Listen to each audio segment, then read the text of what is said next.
Kumusta kayong lahat?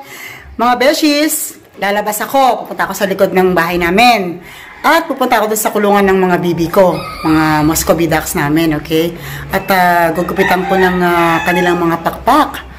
Kasi guys, pag daw hindi daw ginupitan ang mga pakpak ng mga yan, ay lilipad sila. Okay, lilipad. Sa malayo, kung kailan sila padparin o abutan, eh, syempre, nakakahinahin naman, tsaka malalaki na sila.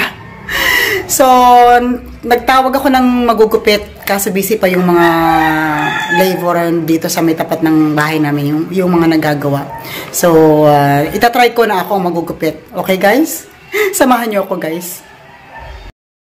So, ayan mga beshies, ayan yung mga Muscovy ducks namin. Bali, 5 sila, no? I think yung isang bibi na kulay itim, ito. Yan. Ayan, no? Lalaki yan. Yan siguro yung barako kasi malaking ulo, tsaka sila yung pakpak. So, ayan sila. Okay, ready na. Good luck for me. First time kong magugupit ng pakpak ng Muscovy ducks. Okay. Pinanood ko naman sa YouTube kung paano ang tamang paggupit ng taktak ng mga bibi. Okay guys?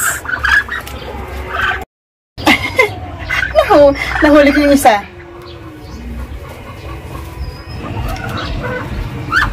Dapat, ito bagong ano to bagong bili ko tong cutter na to, pang cut ng yero to. Ayan, bagong bili to. So dapat guys, gagamit kayo ng ng tawag dito ng matalas na panggupit. Dahan-dahan lang guys kasi baka masugatan sila, magdugo.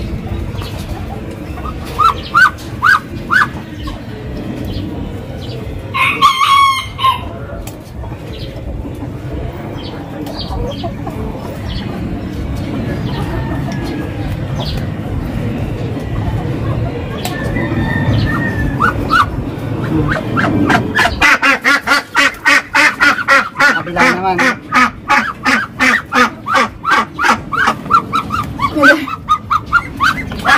First time ko talaga magupit. ang lakas nila guys. Mag-isa lang ako Ang dali. Kasi nga, pagka hindi yan ginupitan, lilipad yan, tsaka maninira ng mga halaman daw, ng mga kapitbahay, so magiging perwisyo.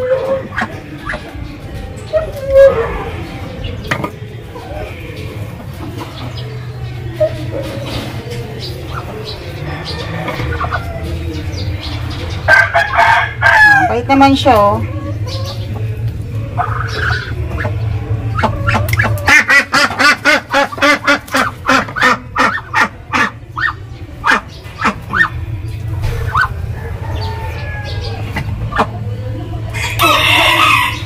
Pantayin lang natin. Kasi maliliit pa yung mga pakpak Sarap to.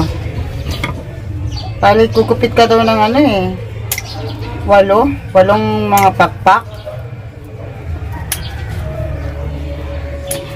4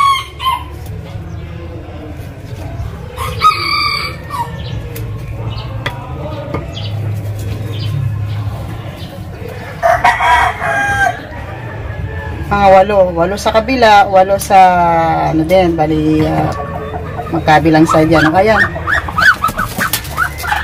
Aray ko. Isa pa. Manguhuli tayo. Yung isang malaki.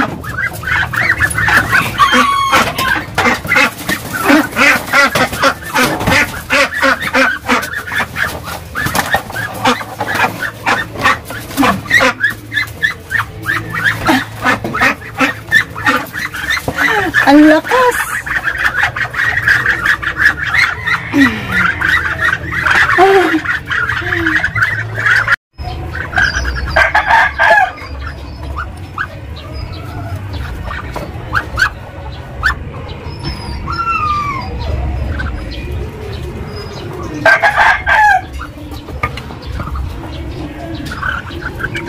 Ito yung pangalawa, guys. Tingnan nyo, oh. So, sabi, yung unang pakpak, dalawa, iiwanan. Tapos, magsisimula kang magkupit mula sa pangatlo. So, magkukupit ka ng 8 pakpak. So, yun. Okay, guys? Ganyan daw. So,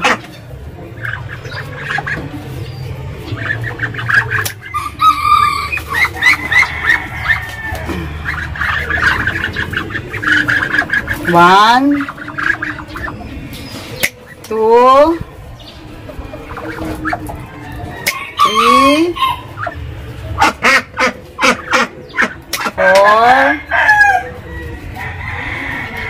five,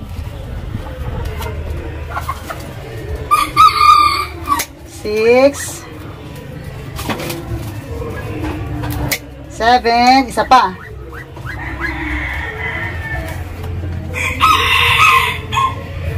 8. Sa kabila naman, guys. Ang lakas! Oh my God! Ang laki na kasi niya. Sorry, duckling. Sorry, my baby. Ay, Diyos ko na. Sandali. Ay! Diyos ko, ang lakas.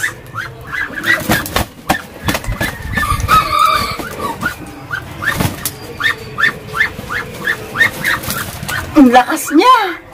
Guys. Oh, ang lalaki na ng mga pakpak, oh. Iwanan na 1, 2. Tapos magsimula ka magkupit sa pangatlo. At magugupit ka ng 8.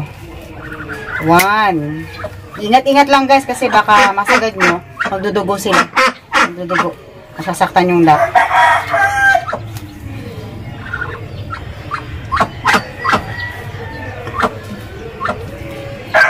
2.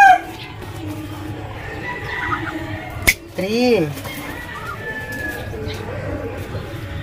4, 5, 6,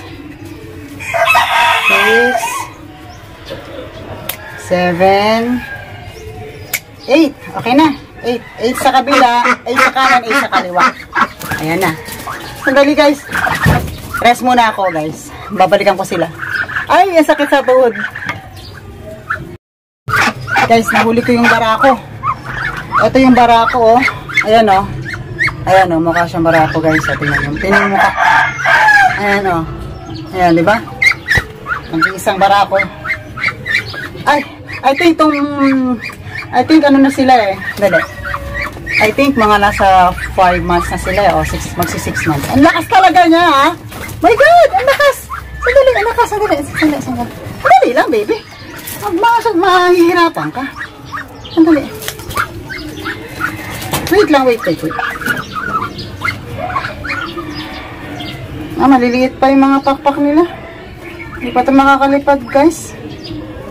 So, bawasan na lang din natin. Just in case. Hindi pa masyadong ganun ang pakpak. Bawasan na lang natin. Ayan. Maliliit pa.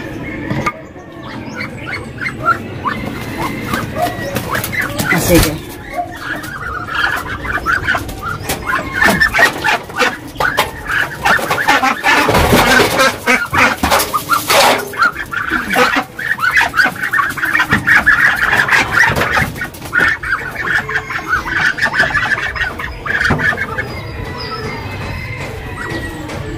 Maliliit pa, oh.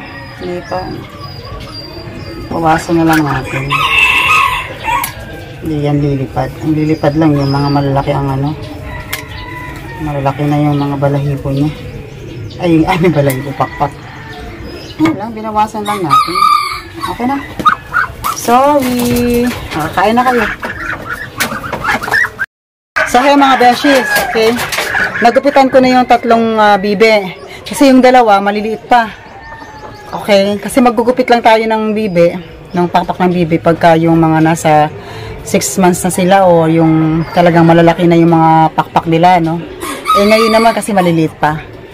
Maliliit pa yung pakpak. So, hindi pa siya advisable na gupitan. So, guys, tapos na ako magupit. Hirap nahihirapan ako magupit So guys, hanggang dito na lang si Ate Mel, okay? At napupunta na ako sa tindahan. Mag-aayos ako doon, maglilinis, tapos magpapakain pa ng manok. So, hiningal ako guys. Hanggang dito na lang si Ate Mel guys, okay? Ingat kayong lahat guys. Bye-bye! Ito na sila guys. Yan. Ayan na, mga bagong kupit.